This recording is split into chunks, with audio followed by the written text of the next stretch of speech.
Saya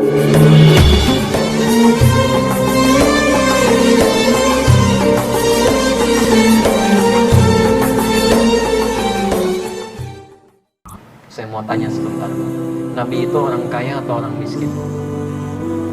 Halo? Baik, yang bilang kaya angkat tangan. Yang bilang miskin? Yang tidak jelas? Kita bikin kesepakatan aja ya. Baik, kalau kita belum tahu cukup katakan wallahu a'lam. Katakan apa? Wallahu a'lam. Malaikat ditanya belum tahu, subhanaka la ilma lana illa ma 'allamtana. Quran surah 2 ayat 32. Sahabat ditanya oleh Nabi tidak tahu, Allahu wa rasuluhu a'lam. Masya Allah, ada bukan malaikat, bukan sahabat, ditanya tahu semuanya. Nabi orang kaya, orang miskin? Allahu a'lam. Ini masjid apa sekarang? Masya Allah. Sudah berada di sini belum tahu masjidnya. Istiqlal Barat. Baik, Nabi itu ternyata Ibnu Majah nomor hadis 3221, orang kaya dalam urusan ibadah. Perhatikan keterangan Jabir bin Abdullah ketika beliau menyebutkan tentang korbannya Nabi sallallahu alaihi wasallam.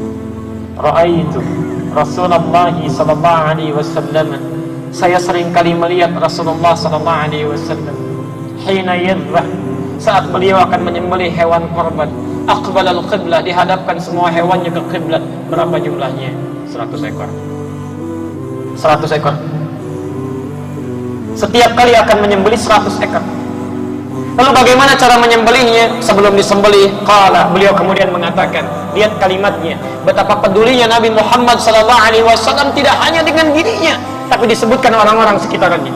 Allahumma hadza min Muhammad wa ali Muhammad wa ummat Muhammad sallallahu alaihi wasallam. Ya Allah, mohon terima korban ini dari pribadi Muhammad dan dari keluarga besar Muhammad, dan mohon ya Allah dari umatnya Muhammad sallallahu alaihi wasallam yang selama hidupnya mungkin gak bisa kurban, ya Allah. Muhammad sallallahu alaihi wasallam, Nabi, Rasul, dekat dengan Allah, tingkat surga paling tinggi, dijaga dari berbagai kesalahan, berkurban 100 ekor hewan kurbannya, masih berbicara tentang umatnya, untuk umatku ya Allah, dan tidak menginginkan bagiannya ya Allah ya Rabbi.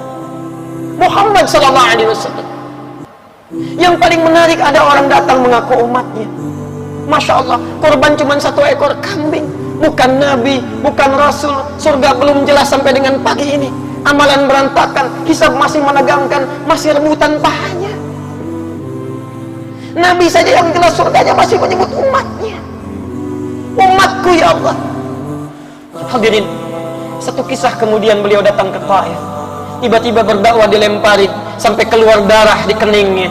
Sebagian giginya kemudian mulai tanggal, kakinya sudah mulai terluka, sampai Zaid bin Harithah tidak kuat menjadi tamengnya. Kata beliau, ya Rasulullah, kita berteduh kemudian di satu tempat.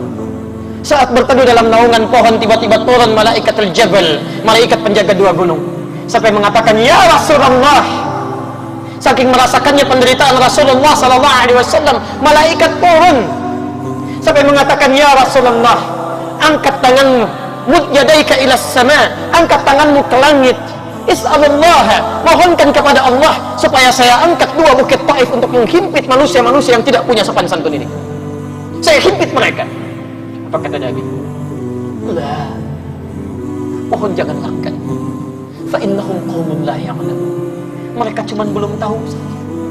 Muhammad sallallahu alaihi wasallam, Muhammad sallallahu alaihi wasallam, bahkan di penghujung akhir hayatnya, Allahu Akbar, sampingnya ada istrinya Sayyidah Aisyah, putrinya Sayyidah Fatimah, kemudian ada menantunya Ali bin Abi Thalib ridwanullahu alaihim jami'an.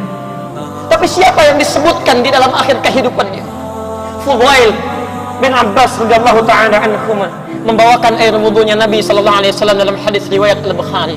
Kemudian Nabi sallallahu alaihi wasallam berwudu, menunaikan salat dalam pangkuan Sayyidah Aisyah. Bukan istrinya yang disebutkan, bukan penantunya yang disebutkan, bukan putrinya yang disebutkan. Ummati, ummati, ummati, umatku, umatku, umatku. Bahkan di akhir kehidupan yang disebutkan Anda yang belum pernah dilihat, Muhammad sallallahu alaihi wasallam. Hadirin, Bahkan dikisahkan dalam satu ketika, kata para sahabat Nabi pernah satu kali mengatakan, syaqaqtu bi ikhwani, saya sekarang sudah rindu betul dengan saudara-saudari saya. Kata para sahabat, ya Rasulullah, alasna bi ikhwan, bukankah kami ini saudara-saudari?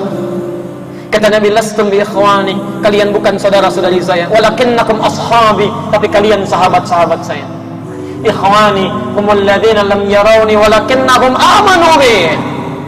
Saudara-saudari saya itu orang-orang yang tidak pernah melihat saya dengan wajah mereka, tapi mereka mau beriman kepada saya. Bapak Ibu, sebelum kita nampak di hadapan Nabi SAW di akhirat nanti, Nabi sudah merindukan kita. Kata Nabi, saya rindukan saudari-saudari saya sekarang ini.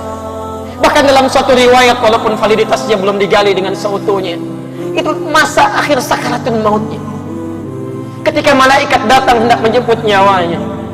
Kemudian Nabi Muhammad SAW merasakan bagaimana maut berjalan, sampai mengatakan, ya Allah, jika engkau perkenankan ya Rabb, jika engkau perkenankan. Kalau ada kalimat hadis, jika engkau perkenankan, ini menunjukkan tanda doanya belum tentu diperkenankan. Jika engkau perkenankan ya Allah, dengan keadaan pada saat ini, la haula wala quwwata illa billah. Nabi merasakan bagaimana maut berjalan. Beliau merasakan beban umatnya, bagaimana tatkala merasakan sakaratul maut. Maka dengan perasaan ini kemudian beliau berkata, ya Allah, jika engkau perkenankan saat ini, engkau timpakan seluruh sakaratul maut, engkau timpakan seluruh rasa sakit yang akan dialami umatku dalam sakaratul maut itu, supaya mereka saat meninggal tidak mengalami sakaratul maut lagi. Ya Allah, jika engkau berkenan, mohon timpakan seluruh rasa sakit yang dialami umatku saat sakaratul maut itu, timpakan kepadaku sekarang, supaya mereka tidak mengalami sakaratul maut lagi dalam keadaan wafat. Karena itulah sampai turun surah kepada kita menyampaikan, Quran surah ke-9 ayat 128 itu, laqad ja'akum rasulun min anfusikum, telah diutus kepada kalian seorang rasul yang berasal dari kalangan kalian, azizun alaihi ma anittum. Masyaallah, sangat terasa beratnya beban kehidupan kalian. Kata Allah, kalau kita beribadah pun, kalau Nabi bisa ngambil, pengen diambil oleh Nabi itu. Kalau ada umat yang ahli neraka, kalau bisa oleh Nabi itu ditebus dengan syafaatnya. Kalau ada orang yang sakit dalam sakaratul mautnya, kalau bisa Nabi wakili rasa sakitnya itu.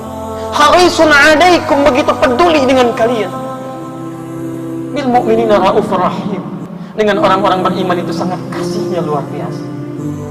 Makanya malaikat Jibril itu sampai turun ketika Nabi akan khutbah, melangkahkan langkah pertamanya di riwayat Al-Hakim dalam kitab Mustadrak Al-Hakim An-Naisaburi, itu malaikat Jibril sampai turun mengecam orang yang tidak bisa berbuat baik, berterima kasih pada Nabi SAW.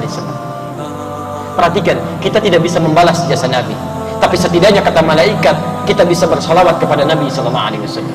Perhatikan kata malaikat Jibril, hadits sahih, bu'dun, dalam riwayat lain, raghima anfu rajulin liman adraka indahu falam yusalli alaik.